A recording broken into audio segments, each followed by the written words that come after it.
تنزيل العزيز الرحيم لتنذر قوما ما أنذر آباؤهم فهم غافلون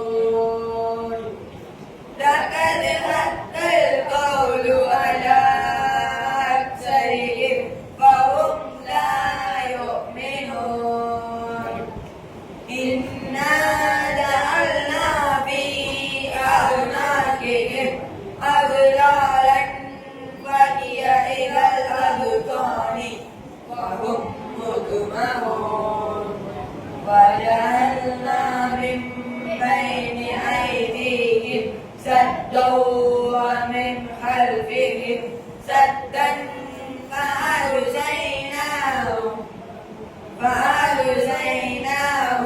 فهم لا يبصرون وسواء عليهم أأنذرتهم أم لم تنذرهم لا يؤمنون إنما تنذر من اتبع الذكر وخشي الرحمن بالغيب فبشره بمغفرة وأجر كريم إنا نحن نحيي الموتى ونكتب ما قدموا وآثارهم وكل شيء أحصيناه في إمام مبين. ஓதப்பட்ட சூரா யாசினின் தமிழ் உரையை வாசிப்பதற்காக முன் மதரசா மாணவர்கள் முகமது அபூபக்கர் சித்திக் மற்றும் முகமது ஐயூப்.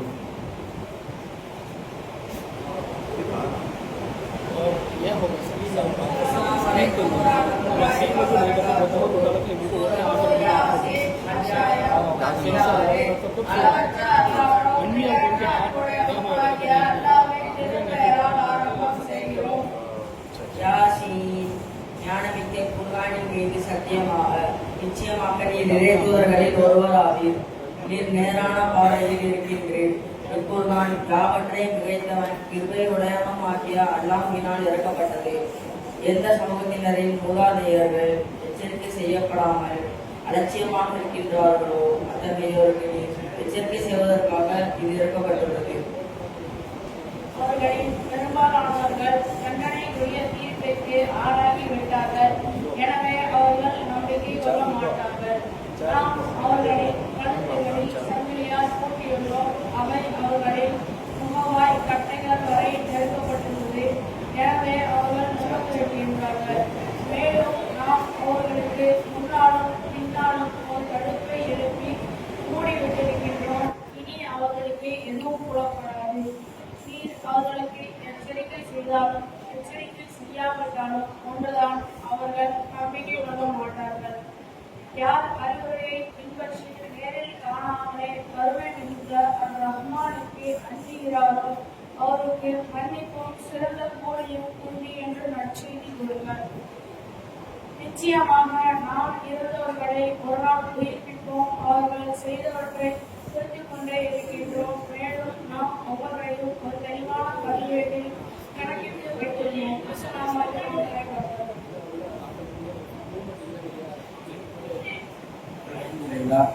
அடுத்தபடியாக அன்றாட துவாக்களில் சிலவற்றை ஓதுவதற்காக மாணவர்கள் முகமது ஹபீஸ் மற்றும் முகமது சிராஜுத்தீன்.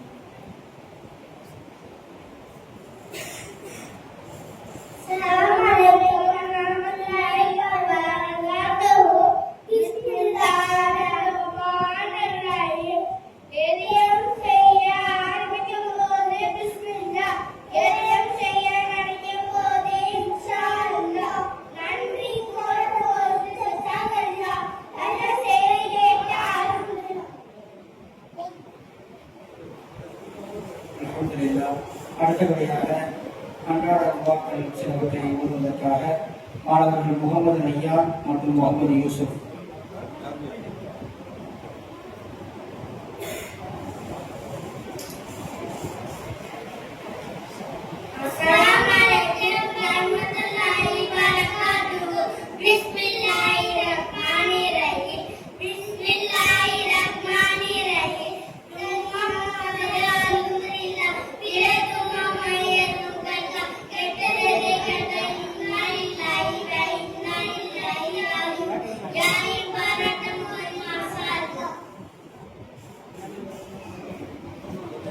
அல்ஹம்துலில்லாஹ். அடுத்தபடியாக சந்தர்ப்ப துவாக்கள் மாணவர்கள் ஜமீல் ஹுசேன் மற்றும் ஆரிஃபா சவானா.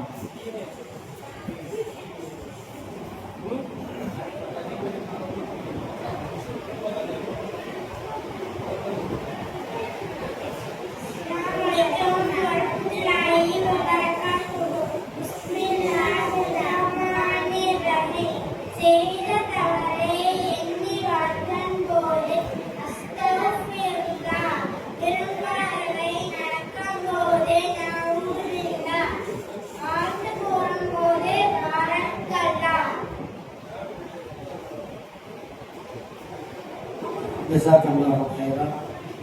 அடுத்தபடியாக தண்ணீர் குடிப்பதின் ஒழுக்கங்கள் மற்றும் கழிவறையின் ஒழுக்கங்களை பற்றி நமக்கு கூறுவதற்காக நமது மதரசாவின் மாணவியர்கள் ஜுபானா அசீம் மற்றும் சமீஹா அஃப்ரி.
மீண்டும் ஒரு முறை நம்முடைய அல்-ஈமான் மக்தப் மதரசாவின் ஆண்டு விழாக வருகை தந்திருக்கக்கூடிய சிறப்பு விருந்தினர்களான நமது தர்பியா வகுப்பின் ஆசிரியர் மௌலவி அஹ்மது ஹசன் சாலிஹி அவர்களையும், ஜனாப் அமீர் ஜான் சாஹிப் அவர்களையும், ஜனாப் அபூபக்கர் சித்திக் அவர்களையும் நான் இந்த விழாவின் சார்பாகவும் நமது மசீதே முகமது பள்ளியின் சார்பாகவும் மீண்டும் ஒரு முறை வரவேற்பது மிக்க மகிழ்ச்சி அடைகிறேன்.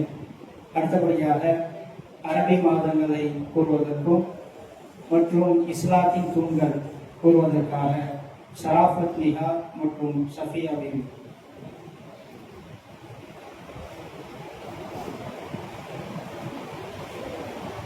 Assalamualaikum warahmatullahi wabarakatuh. Bismillahirrahmanirrahim. இஸ்லாத்தின் மாதங்கள் 12. முஹர்ரம், சஃபர், ரபியுல் அவ்வல், ரபியுல் ஆகிர், ஜமாதுல் அவ்வல், ஜமாதுல் ஆகிர், ரஜப், ஷஅபான், ரமலான், ஷவ்வால், துல்ஹஜ், அர்கானு அல்-இஸ்லாமி ஹம்ஸத்து. இஸ்லாத்தின் தூண்கள் 5: ஷஹாதா, ஸலாத், ஸௌம், ஸகாத், ஹஜ்.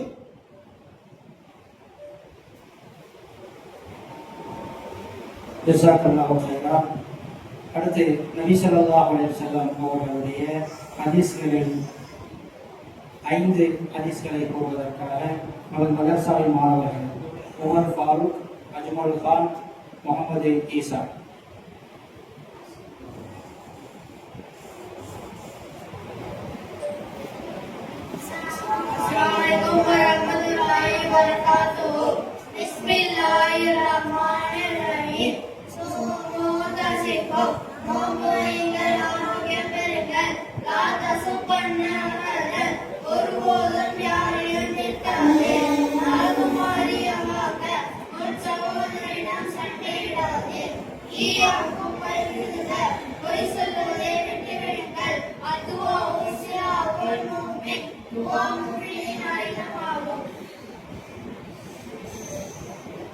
அல்ஹம்துலில்லாஹ்.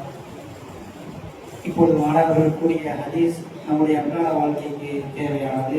அதை பின்பற்றுவதற்கு எல்லாம் நமக்கு அருள் புரிவானாக. அடுத்தபடியாக ஹதீஸ்களில் 20 கூறுவதற்காக நமது மதரசாவின் மாணவிகள் ஆயிஷா, சுமையா, இஸ்ரத் ஹமீதா மற்றும் மரியம் நசியா.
அல்ஹம்துலில்லாஹ்.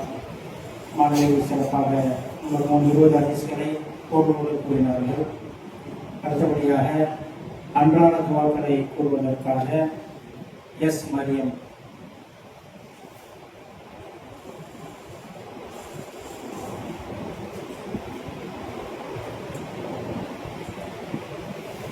சாப்பிடும்போது சாப்பிட சொல்ல மறந்துட்டா சாப்பிட்டு குடிச்ச பிறகு தூங்கும்போது தூங்கி எச்ச பிறகு பாத்ரூம்ல போகும்போது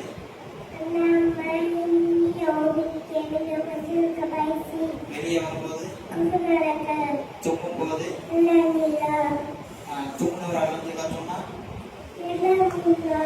மாடிப்படி ஏறும்போது இறங்கும்போது பள்ளிவாசலுக்குள்ள போகும்போது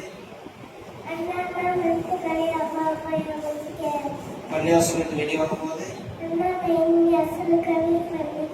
மழைக்காண்டி என்ன போச்சு பொண்ணு செய்யறதுக்கு முன்னாடி கண்ணாடி பார்க்கும்போது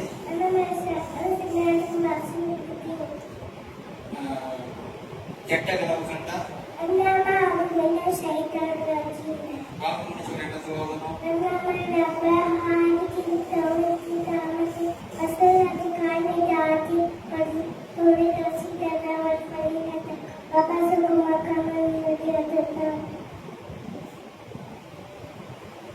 அல்ஹம்துலில்லாஹ். நம்முடைய மதரசாவிலே 2 மனைவியர்கள் இருக்கிறார். உங்கள் ஆரிஃபா சபானா, இன்னொன்று மரியம். ஒரு நேரடிக்கு எழுவது ஒரு அழகு தான். இப்போ சொல்றது அதை விட ஒரு பெரிய அவருடைய கல்வி ஞானத்திலும் மாற்றத்திலும் வளர்க்க செய்வாங்க. அடுத்தபடியாக தூக்கத்தின் ஒழுக்கங்கள் மற்றும் சாப்பிடுவதின் ஒழுக்கங்களை கூறுவதற்காக அவர் மதரசாவை மாணவிகள் ஆயிஷா சித்திகா மற்றும் நிஸ்மா அவர்கள்.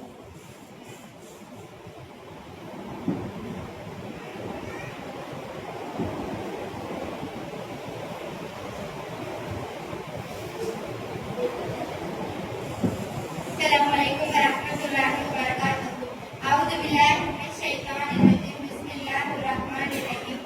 Qul in kuntum tuhibbuna Allaha fattabi'uni yuhibbukumullah wa yaghfir lakum dhunubakum wallahu ghafurur rahim. அல்லாஹ் கூறுகிறான், நபியே நீர் கூறும், நீங்கள் அல்லாஹ்வை நேசிப்பீர்களானால் என்னை பின்பற்றுங்கள். அல்லாஹ் உங்களை நேசிப்பான். உங்கள் பாவங்களை உங்களுக்காக மன்னிப்பவனாகவும் மிக்க கருணை உடையவனாகவும் இருக்கிறான். அத்தியாயம் 3 வசனம் 31. தூக்கத்தின் ஒழுக்கங்கள். இஷா தொழுதுவிட்டு விரைவான நேரத்தில் தூங்குவது. தூங்கும் முன் ஆடையை மாற்றிக்கொள்வது. படுக்கையை 3 முறை உதர்வது. தூங்கும் முன் அசைத்து கொள்வது. ஒவ்வொரு இரவும் சும்மா இட்டுக் கொள்வது. தூங்கும் முன் சூரத்தில் இக்லாஸ், சூரத்துல் ஃபலக், சூரத்துல் நாஸ் மூன்றை மோதி கைகளை ஊதி முகம் மற்றும் தலையை தேய்த்துக் கொள்வது. பிறகுடன் முகம் தேய்த்துக் கொள்வது. இவ்வாறு 3 செய்வது. அதற்பின் சுப்ஹானல்லாஹ் 33 தடவை, அல்ஹம்துலில்லாஹ் 33 தடவை, அல்லாஹு அக்பர் 34 தடவை ஓதுவது. சிறிது கூட வெளிச்சம் இல்லாமல் கடுமையில் தூங்காமல் இருப்பது. அதற்பின் உங்கள் வலது கையின் உள்ளங்கையை வலது கணத்தில் வைத்து வலதுபுறம் திரும்பி தூங்குவது. தஹஜ்ஜத் தொழுகைக்காக நியத் செய்து கொள்வது. சாப்பாட்டின் ஒழுக்கங்கள். சாப்பிடும் இரு கைகளையும் மணிக்கட்டு வரை கழுவுவது. வலது கையால் சாப்பிடுவது. கட்டியை தனக்கு முன் இருந்தே ஊற்றுவது. பெரும்பாலும் 3 விரல்களை கொண்டே சாப்பிடுவது. பெரும் விரல் மற்றும் அதை ஒட்டியுள்ள 2 விரல்களை கொண்டு சாப்பிடுவது. சாப்பிட்ட பின் விரல் வரை நன்றாக சுற்றுவது. உணவு ஏதேனும் பிரியவில்லை என்றால் குறை சொல்லாமல் சாப்பிடுவது. மிகவும் சூடான நிலையில் உள்ள உணவுகளை உண்ணாமல் இருப்பது. ஆற வைக்கும் போது ஏனென்றால் சூடான உணவுகளை பறக்கவில்லை என்று எப்பொழுதும் அமர்ந்து சாப்பிடுவது. சபையில் உணவு பண்டங்களை பகிர விருப்பம் இருந்தால் முதலில் வலதுபுறம் இருப்பவர்களுக்கு பகிர்வர். முதலில் இடதுபுறம் இருப்பவர்களுக்கு பகிர விருப்பம் இருந்தால் வலதுபுறம் இருப்பவரிடம் அனுமதி பெற்றுக்கொண்டு பகிருங்கள். உணவுப் பொருட்களை வாயால் ஊதக்கூடாது. சாப்பிடும் பிஸ்மில்லா என்று கூற வேண்டும். பிஸ்மில்லா கூற மறந்துவிட்டால் பிஸ்மில்லாஹி அமலிஹி தஆலா கூறுவர். சாப்பிட்ட பின் பிஸ்மில்லாஹி கஸீரன் தையிபன் முபாரக்கன் ஃபீஹி ரைஹானத்துன் பழம் முதிய பழம் பழங்கள் துவாவை சாப்பிட்டு போவது. இவை எல்லாவற்றையும் நபி ஸல்லல்லாஹு அலைஹி வஸல்லம் அவர்கள் கடைபிடித்திருக்கிறார்கள். இன்ஷா அல்லாஹ் நாமும் இதை கடைபிடிப்போம். அஸ்ஸலாமு அலைக்கும் வரஹ்மத்துல்லாஹி வபரகாத்துஹு. ஜஸாக்கல்லாஹு ஹைரன். அல்ஹம்துலில்லாஹ். நாமும் இந்த சுண்ணத்துக்களை கடைபிடிக்க உண்டாமல் அருள்புரிவானாக. அதற்கு முயற்சியும் நாம் செய்ய வேண்டும். அடுத்தபடியாக ஈமான் இல்லை என்றால் எதுவும் இல்லை என்ற தலைப்பிலே நம்முடைய மதரசாவின் மாணவி சகோதரி நௌரஸ் ஃபாத்திமா அவர்கள் சிறுவுரை நிகழ்த்துவார்கள்.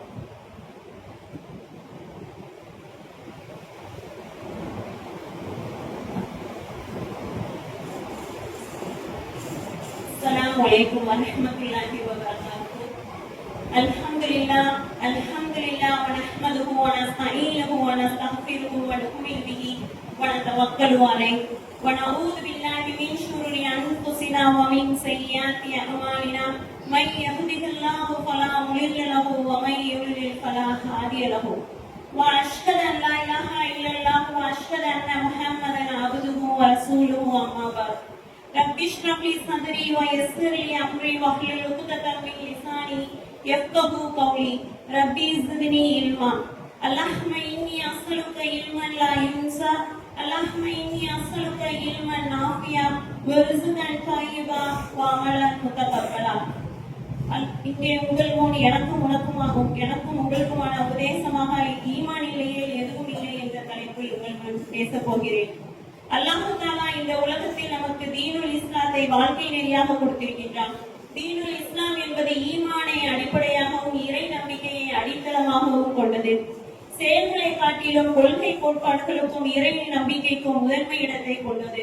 ஒரு முஸ்லிமை பொறுத்தவரை அமல்கள் எவ்வளவு முக்கியமானதாக இருப்பினும் அந்த அமல்களுக்கு மிகவும் முதன்மையானது இறை நம்பிக்கையும் இறை விசுவாசம்தான். இறை விசுவாசம்தான் ஒருவர் செய்யக்கூடிய காரியம் நன்மையா இல்லையா என்பதை இருக்கிறது. இறை விசுவாசத்திற்கு பிறகுதான் அந்த காரியம் நன்மை என்ற அங்கீகாரத்தை பெறுகிறது. அல்லாஹு தஆலா குர்ஆனில் நாம் கவனித்து பார்த்தால் எங்கெல்லாம் அமல்களை பற்றி கூறியிருக்கின்றானோ அதனோடு ஈமானையும் இணைத்திருக்கின்றான். فَأَمَّا مَنْ تَابَ وَآمَنَ وَعَمِلَ صَالِحًا فَعَسَىٰ أَن يَكُونَ مِنَ الْمُفْلِحِينَ. எனினும் இவர்களில் எவர்கள் கை செய்யப்பட்ட பாவங்களில் இருந்து விலகி நன்மையான காரியங்களை செய்கின்றார்களோ அல்லாஹ் அவர்களை வெற்றி அடைந்தவர்களில் சேர்த்து விடுகிறான் என்றும், எவர்கள் நம்பிக்கை கொண்டே நற்காரியங்களை செய்கின்றார்களோ அவர்களை அல்லாஹ் அவர்களின் நம்பிக்கையின் காரணமாக நீரருவிகள் ஓடிக்கொண்டிருக்கும் மிக்க இன்பம் தரும் சூழப்பதிக்குரிய வழியில் செலுத்துகிறான் என்றும் திருமுறை குர்ஆனில் கூறுகின்றார். நல்ல அமல்கள் பயன் தர வேண்டும் என்றால் அங்கே ஈமான் இருக்க வேண்டும். ஒருவர் என்னதான் நல்ல அமல்கள் செய்தாலும் நற்காரியங்கள் செய்தாலும் ஈமான் இல்லை என்றால் அந்த நல்ல அமல்களும் நற்காரியங்களும் பயனில்லாமல் போய்விடும் என்பதை தான் திருமறை குர்ஆன் தெளிவாக விளக்குகிறது.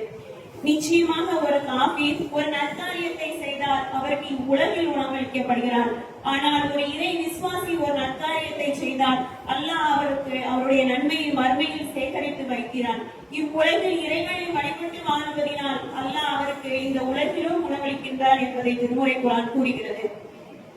இன்றைக்கு எத்தனையோ சகோதர சமயத்தை சார்ந்த சகோதரர்கள் நன்மையான காரியங்களை செய்து கொண்டுதான் இருக்கிறார்கள். ஏழைகளுக்கு உதவுகிறார்கள், பசித்தவர்களுக்கு உணவளிக்கிறார்கள், சமுதாய பணிகளில் ஈடுபடுகிறார்கள், உரிமை இழந்தவர்களுக்கு தங்கள் குரல்களை கொடுக்கிறார்கள், தங்களையே தங்கள் சமூகத்திற்காக முழுமையாக அர்ப்பணிக்கவும் செய்கின்றார்கள். எவற்றையெல்லாம் நாம் நன்மையான காரியங்கள் என்று சொல்கின்றோமோ அவற்றையெல்லாம் அவர்கள் செய்தாலும் அவைகள் இந்த உலகத்துக்கு பயன் தருமே தவிர மறுமைக்கு பயன் கொள்ள போவதில்லை. காரணம், அந்த அமல்களுக்கு அடிப்படையானதும் அடித்தளமானதும் ஈமான் இல்லை என்ற காரணத்தினால்தான். எடுத்துக்காட்டுக்கு நபி ஸல்லல்லாஹு அலைஹி வஸல்லம் அவர்கள் காலத்தில் வாழ்ந்துள்ள அப்துல்லா இப்னு ஜத்தான் அவர்கள் ஒரு மனிதர் இருந்தார். அவர் அபூபக்கர் ரலியல்லாஹு அன்ஹு அவர்களின் சிறிய பாட்டனாரின் மகனாவர். அவர் ஏழைகளுக்கு உதவுபவர்களாகவும் பசித்தவருக்கு உணவளிப்பவராகவும் இருந்தார். கொடை கொடுப்பதில் ஹாதம் தானியை விட மேலானவர் என்று கூறும் அளவுக்கு வாரி வழங்குபவராக இருந்தார். பாதிக்கப்பட்டவர்களுக்கு உதவுவதற்காகவும் உரிமை இழந்தவர்களுக்கு உதவி புரிவதற்காகவும் நுபுவத்திற்கு முன்பு நபி ஸல்லல்லாஹு அலைஹி வஸல்லம் அவர்கள் இளைஞராக இருந்த காலத்தில் அமைக்கப்பட்ட புல்புல் புலூல் என்ற அமைப்பை உருவாக்குவதற்கு பெரும் பங்கு வகித்தவர் இவர். அவரை பற்றி அன்னை ஆயிஷா ரலியல்லாஹு அன்ஹா நபி ஸல்லல்லாஹு அலைஹி வஸல்லம் அவரிடம் கேட்டார்கள். அப்துல்லா பின் ஜத்தான் அவர்கள் உறவுகளை பேணுபவராகவும் ஏழைகளுக்கு உதவுபவர்களாகவும் இருந்தாரே, அவைகள் அவருக்கு உதவுமா என்று கேட்டார்கள். அதற்கு நபி ஸல்லல்லாஹு அலைஹி வஸல்லம் அவர்கள் சொன்னார்கள், அவர்களுக்கு பயனளிக்காது. ஏனென்றால் அவர் ஒரு நாள் கூட இறைவா என்னை மன்னித்து விடு என்று கூறியதில்லை. அதாவது அவர் ஈமான் கொள்ளவில்லை என்றார்கள். அமல்களாக கணக்கெடுவதற்கும் அது பயன் தருவதற்கும் ஈமான் இருக்க வேண்டும். ஒருவர் என்னதான் நல்ல அமல்கள் செய்தாலும் ஈமான் இல்லை என்றால் அது பயனில்லாமல் போய்விடும். ஈமான் மட்டும் வந்துவிட்டால் ஒருவர் ஈமான் கொள்வதற்கு முன்பு செய்த நற்காரியங்களை கூட அல்லாஹ் பாதுகாத்து மறுமையில் அவருடைய அந்தஸ்து உயர்வுக்கு வழிவகுக்கும் ஆற்றல் ஈமானுக்கு ஒன்று. அதற்கு உதாரணத்திற்கு நபி ஸல்லல்லாஹு அலைஹி வஸல்லம் அவர்கள் காலத்தில் முனாஃபிக்களுக்கு ஏதாவது நன்மை நடந்தால் இது அல்லாஹ்வினால் நடந்தது என்றும், ஏதாவது தீமை ஏற்பட்டுவிட்டால் இது உம்மால் தான் நடந்தது, உம்மை பின்பற்றியதால் தான் நடந்தது என்று நபி ஸல்லல்லாஹு அலைஹி வஸல்லம் அவர்களை குறை கூறுவார்கள். ஆனால் என் புறத்திலிருந்தே நடக்கிறதே என்று அல்லாஹு தஆலா கூறுகிறான். அதற்கு உதாரணத்திற்கு குர்ஆனில் கூறுகிறான், உனக்கு யாதொரு நன்மை ஏற்பட்டால் அது அல்லாஹ்வினால் நடந்தது என்றும், உனக்கு யாதொரு தீங்கு ஏற்பட்டால் நீ இழைத்த குற்றத்தின் காரணமாக முன்னால் தான் நடந்தது என்று கூறுங்கள் நபியே என்று இறைவன் திருமறை குர்ஆனில் கூறுகிறான். இன்றைக்கு நம்மிடத்திலும் வாழ்க்கையில் கஷ்டங்களோ இழப்புகளோ ஏற்பட்டால் என் நேரம் சரியில்லை என்று நாம் நேரத்தை குறை கூறுவோம். மழை பெய்தால் வீணா போன மழையால் என் வியாபாரம் கெட்டுவிட்டது என்று மழையை படிப்போம். காய்ச்சல் அல்லது நோய் ஏற்பட்டால் இந்த வீணா போன சனியம் பிடிச்ச காய்ச்சலால் அல்லது நோயால் இந்த நிலைமை எனக்கு வந்துவிட்டது என்று அந்த நோயை காய்ச்சலை திட்டுவோம். ஆனால் நபி ஸல்லல்லாஹு அலைஹி வஸல்லம் அவர்கள் கூறினார்கள், காய்ச்சல் அல்லது நோய் மனிதனின் குற்றத்தை நீக்கிவிடும் என்று. பாலத்தை திட்டுபவன் இரு விஷயங்களில் ஒன்றை செய்கின்றான். ஒன்று அல்லாஹ்வை திட்டுகின்றான், மற்றொன்று அல்லாஹ்வுக்கு இணை வைக்கின்றான். ஆகவே நம் வார்த்தைகளில் கூட கவனமாக இருக்க வேண்டும். இன்றைக்கு நம்மிடத்திலும் இது போன்ற வார்த்தை உபயோகங்கள் இருக்கின்றன. இதுவெல்லாம் ஈமானுக்கு எதிரான வார்த்தை என்பதை நாம் விளங்கிக் கொள்ள வேண்டும். நாம் நம் நம்பிக்கையில் மட்டுமில்ல, நம் வார்த்தைகளில் கூட உண்மை முஸ்லிம்களாக வாழ்ந்து காட்ட வேண்டும். நடப்பதெல்லாம் அல்லாஹ்வின் நாட்டப்படியே நடக்கிறது. நன்மையோ தீமையோ கஷ்டமோ நஷ்டமோ எது நடந்தாலும் அல்லாஹ்வின் ஏற்பாடின்படியே நடக்கிறது என்பதுதான் ஈமான். ஈமான் என்றால் என்ன, ஈமானின் ஆற்றல் என்ன என்பதை நம்மால் தெளிவாக விளங்கிக் கொள்ள முடிகிறது. இந்த ஆற்றல் மிக்க ஈமானில் நாம் எத்தனை பேர் உறுதியாக இருக்கின்றோம் என்பதையும் சிந்தித்து பார்க்க வேண்டும். மனிதர்கள் செய்த நன்மைகள்லாம் பாதுகாத்து தருகின்ற, அவர்கள் செய்த குற்றங்களை எல்லாம் அழித்து அவர்களை தூய்மையான மாற்றுகின்ற இந்த உன்னதமிக்க ஈமானில் எத்தனை பேர் உறுதியாக இருக்கிறோம் என்பதையும் யோசிக்க வேண்டும். இன்ஷா அல்லாஹ் இஸ்லாம் வழிகாட்டுவது போல் நாம் அழகான வாழ்க்கையை வாழ்ந்து அழகான வார்த்தையை பேசி அல்லாஹ் நமக்கு பொக்கிஷமாக அளித்த ஈமானை பாதுகாக்க அல்லாஹ் அருள் புரிவானாக. இந்த உங்களையும் என்னையும் அல்லாஹ் ஒன்று கூட்டியது போல் நாளை இன்ஷா அல்லாஹ் சொர்க்கத்தில் உயர்ந்த சொர்க்கமான ஜன்னத்துல் ஃபிர்தௌஸ் என்ற உயர்ந்த சொர்க்கத்தில் ஒன்று கூட்டுவாராக. ஆமீன். அல்ஹம்துலில்லாஹ். வாஹிர் தவானா அல்ஹம்துலில்லாஹி ரப்பில் ஆலமீன். அஸ்ஸலாமு அலைக்கும் வரஹ்மத்துல்லாஹி வபரகாத்துஹு. அல்ஹம்துலில்லாஹ். ஈமான் கொண்ட ஒருவர் ஒரு சிறிய அமல் செய்தாலும் நன்மை இருக்கிறது. ஈமான் இல்லாத ஒருவர் சிரமப்பட்டு எவ்வளவு பெரிய காரியத்தை நற்செயலை செய்து முடித்தாலும் சிறிதளவும் நன்மை இல்லை.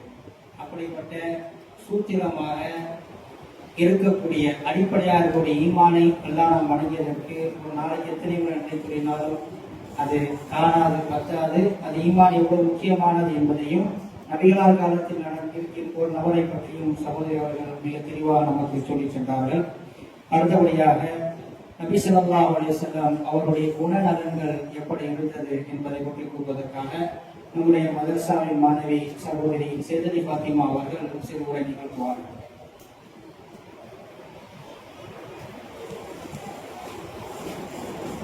अस्सलामु अलैकुम वरहमतुल्लाहि वबरकातुहू.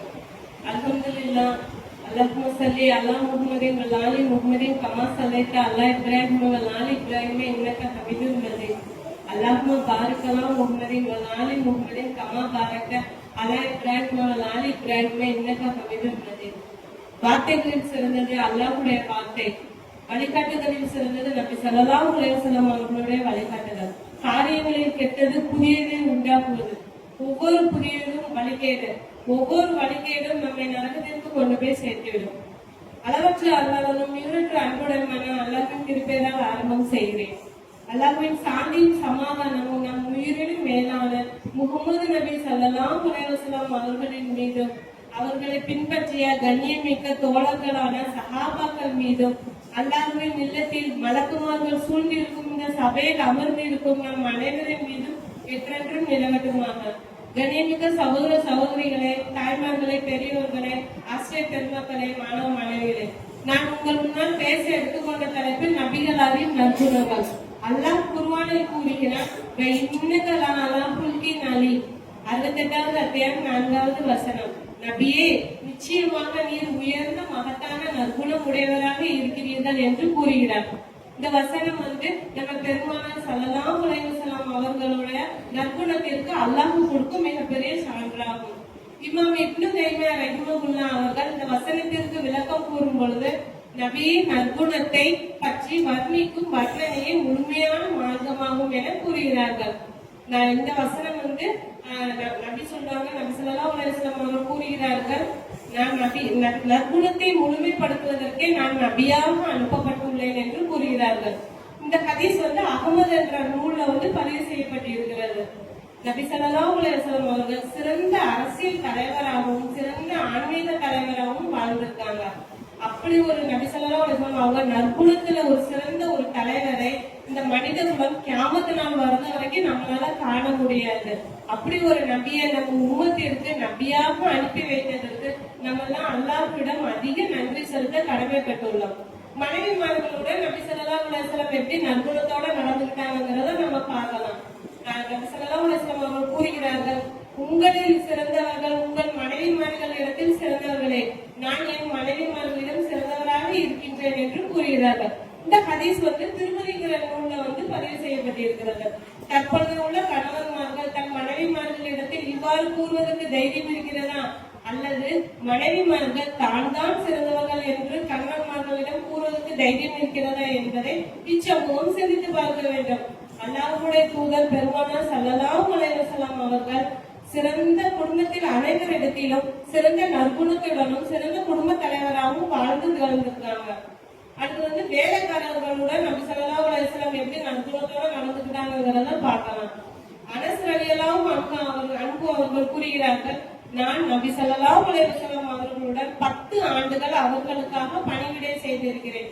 என் மனம் வேதனைப்படும்படி என்று சீ என்றோ இதை ஏன் செய்தாய் என்றோ இதை இப்படி செய்திருக்க கூடாதோ என்று அவர்கள் கேட்டதே இல்லை. இந்த ஹதீஸ் புகாரி என்ற நூல்ல பதிவு செய்யப்பட்டிருக்கிறது. தற்போது உள்ள முதலாளிமார்கள் தன் வேலைக்காரர்களை எப்படி நடத்துறாங்கிறத இந்த சமூகம் சிந்திச்சு பார்க்கணும். நபி ஸல்லல்லாஹு அலைஹி வஸல்லம் அவர்களோட குணத்தை பற்றி அன்னை ஆயிஷா ரலியல்லாஹு அன்ஹா அவர்களிடம் கேட்ட பொழுது அன்னை ஆயிஷா ரலியல்லாஹு அன்ஹா அறிவிக்கிறார்கள், நபியின் குணம் குருவானாக இருந்தது என்று கூறுகிறார்கள். இந்த ஹதீஸ் அகமது என்ற நூல்ல பதிவு செய்யப்பட்டிருக்கிறது. நம்ம ரசூல்லா குருவானின் நகலாக வாழ்ந்திருக்காங்க. அடுத்து ஒரு கிராம வாசியுடன் நபி ஸல்லல்லாஹு அலைஹி வஸல்லம் எப்படி நற்குணமா நடந்துக்கிட்டாங்கிறத பார்க்கலாம். அனஸ் பின் மாலிக் ரலியல்லாஹு அன்ஹு அவர்கள் கூறுகிறார்கள், நான் நபி ஸல்லல்லாஹு அலைஹி வஸல்லம் அவர்களுடன் பள்ளிவாசலில் அமர்ந்திருந்தோம். அப்பொழுது ஒரு கிராமவாசி அங்க பள்ளிவாசலில் நின்று சிறுநீர் கழித்தார்கள். உடனே அங்கிருந்து சஹாபாக்கள் நிறுத்து நிறுத்து என்று கூப்பி சத்தமிட்டார்கள். உடனே பெருமானார் ஸல்லல்லாஹு அலைஹி வஸல்லம் அவர்கள், அவர் சிறுநீர் கழிப்பதை தடுக்காதீர்கள், அவங்களை தொந்தரவு பண்ணாதீங்கன்னு சொல்லிட்டாங்க. உடனே சஹாபாக்கள் அவங்கள விட்டுட்டாங்க. பிறகு அந்த மனிதனை அழைத்து நபி ஸல்லல்லாஹு அலைஹி வஸல்லம் அவர்கள் கூறுகிறார்கள், பள்ளிவாசல் என்பது சிறுநீர் கழித்தலுக்கோ அசுத்தம் செய்வதற்கு உண்டான இடம் இல்லை, அல்லாஹ்வை நினைவு கூறுவதற்கும் ஓதுவதற்கும் தொழுவதற்கும் உண்டான இடம் என்று அந்த மனிதனுக்கு விளக்கும் வண்ணம் கூறினார்கள். இந்த ஹதீஸ் முஸ்லிம்ங்கிற நூல்ல பதிவு செய்யப்பட்டிருக்கிறது. நாகரிகம் இல்லாத அந்த மனிதனின் செயலை தனது மென்மையான குணத்தாலும் தனது மென்மையான நற்குணத்தாலும் அந்த மனிதனுக்கு விளங்கும் வண்ணம் தன் தவறை புரியும் வண்ணம் நபி ஸல்லல்லாஹு அலைஹி வஸல்லம் கூறினார்கள். அடுத்து நபி ஸல்லல்லாஹு அலைஹி வஸல்லம் அவர்களோட நற்குணத்துக்கு அன்னை கதீஜா ரலியல்லாஹு அன்ஹா அவர்கள் ஒரு சான்று கொடுக்குறாங்க. அதை இப்ப நம்ம பார்க்கலாம். நமக்கெல்லாம் தெரியும், நம்ம நபியோட முதல் வகி அல்லாஹ்வால் அருளப்பட்ட குர்ஆனில் இறக்கப்பட்ட சூரத்துல் அலகுடைய குர்ஆன் வசனம். இந்த குர்ஆன் வசனம் நம்ம நபிக்கு அல்லாஹ்வால் அருளப்பட்ட பிறகு தன் இதயம் நடுங்கிற நிலைமையில தன் மனைவி கதீஜா ரலியல்லாஹு அன்ஹா அவர்களிடம் என்னை போர்த்துங்கள் என்று கூறினார்கள். உடனே அன்னை கதீஜா ரலியல்லாஹு அன்ஹா அவர்களை போர்த்தினார்கள். பின்பு நடுக்கம் தீர்ந்ததும் நபி ஸல்லல்லாஹு அலைஹி வஸல்லம் அவர்கள் நடந்ததை கூறினார்கள். தனக்கு எதுவும் நேர்ந்து விடுமோ என்று தான் பயப்படுவதாக கூறினார்கள். உடனே அன்னை கதீஜா ரலியல்லாஹு அன்ஹா அவர்கள் கூறுகிறார்கள், அல்லாஹ்வின் மீது ஆணையாக அல்லாஹ் உங்களை ஒரு பொழுதும் இழிவுபடுத்த மாட்டான். நீங்கள் உறவினர்களுடன் இணங்கி வாழ்கிறீர்கள், சிரமப்படுவோரின் சுமைகளை சுமந்து கொள்கிறீர்கள், வரிகளுக்காக உழைக்கிறீர்கள், விருந்தினர்களை உபசரிக்கிறீர்கள், உண்மையாகவே சோதனைகளில் சிக்கியவர்களுக்கு உதவி செய்கிறீர்கள் என்று நபி நற்குணங்களை கூறி தன் கணவரை சமாதானம் செய்தார்கள். இதுல இருந்து நமக்கு என்ன தெரியுதுன்னா, நம்ம நபியாக ஆவதற்கு முன்னாடி அவங்களுக்கு நிறைய நற்குணம் இருந்தது அன்னை கதீஜா ரலியல்லாஹு அன்ஹா நமக்கு கூறும் பெரிய சான்றாகும். இந்த ஹதீஸ் புகாரி முஸ்லிம் இந்த நூல்களை பதிவு செய்யப்பட்டிருக்கிறது. எனவே கண்ணியமிக்க சகோதர சகோதரிகளே, நபி ஸல்லல்லாஹு அலைஹி வஸல்லம் அவர்களுடைய நற்குணத்தை பற்றி ஒரு சில செய்திகளை உங்களுக்கு முன்னால் கூறியிருக்கிறேன். எனவே நாமும் நபி ஸல்லல்லாஹு அலைஹி வஸல்லம் அவர்களுடைய நற்குணத்தை பின்பற்றி இம்மையிலும் மறுமையிலும் வெற்றி பெற அல்லாஹ்விடம் துஆ செய்தவராக என் உரையை நிறைவு செய்கிறேன். வாழ்கிறவனாக அல்ஹம்துலில்லாஹி ரப்பில் ஆலமீன். அஸ்ஸலாமு அலைக்கும் வ ரஹ்மத்துல்லாஹி வ பரகாத்துஹு.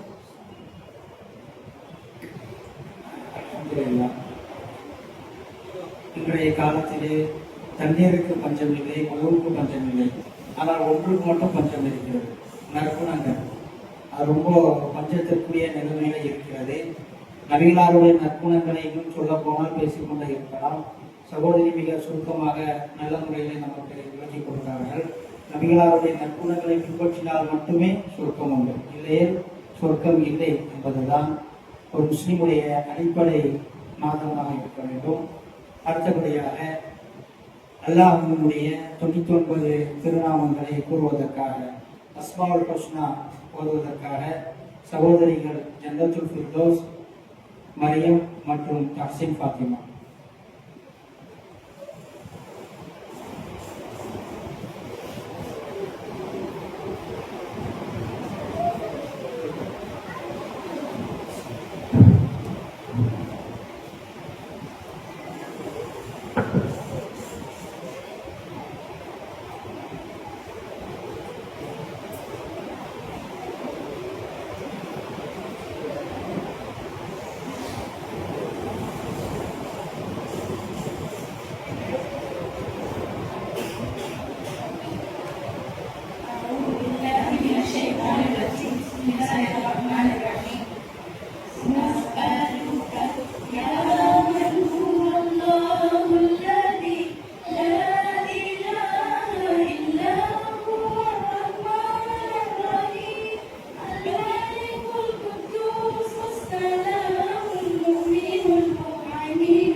அடுத்தபடியாக யூனுஸ் நபியினுடைய வரலாற்றை சுருக்கமாக கூறுவதற்காக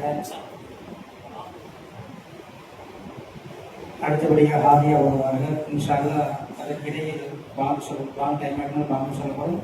அதற்கு பிறகு இந்த நிகழ்ச்சி கூட இன்ஷா அல்லாஹ்.